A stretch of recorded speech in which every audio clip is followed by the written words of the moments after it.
With the average United States classroom size being 30 students, 5 of them will be faced with a single mental disorder. Attention deficit hyperactivity disorder, better known as ADHD, is a neurodevelopmental disorder often diagnosed in childhood and lasting into adulthood. Those with this disease tend to have trouble focusing, controlling impulses, and are overactive. They're reported to daydream, have trouble sitting still, forget and lose things, talk too much, give in to temptation, and can have problems get along with others. ADHD appears to be located in the frontal cortex of the brain, which is responsible for attention, reason, and memory, among other things.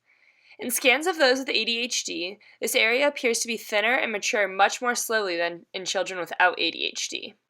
This disease is believed to be genetically inherited, but research is currently being done on risk factors, including brain injury, toxin exposure, and issues during pregnancy, which include premature delivery and low birth weight. Most cases of ADHD are treated with stimulants that work by increasing the dopamine levels in the brain, which boost concentration and focus.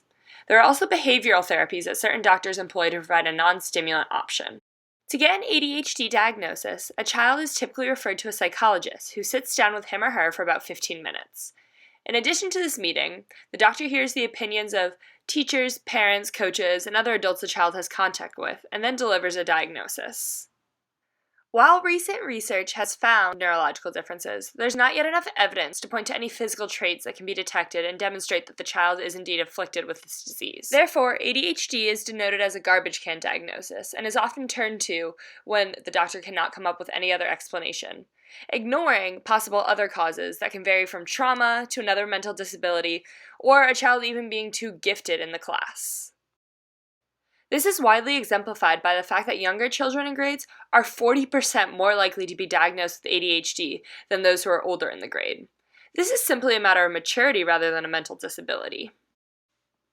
Misdiagnoses can destroy much of a child's personality with the prescription of drugs that many parents complain take away everything that made their child unique. These drugs can even cause addiction. Stigmas surrounding this disease are very strong and tend to label children as troublemakers and those who will not go anywhere in their lives. For example, Michael Phelps was diagnosed with ADHD as a child and had multiple teachers tell him he would never accomplish anything in his life due to the fact that he did not take medication. Oftentimes, the families face struggles as well. Mothers of ADHD children are reported to have higher levels of depression, stress, marital dissatisfaction, and other psychiatric diagnoses. Overall, those with the disease often just need support.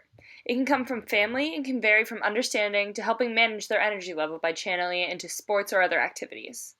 While drugs do pose an option, it's extremely important that we change the diagnosis process to more accurately serve those with the disease and not simply go to it in order to create a diagnosis for something of an unknown cause.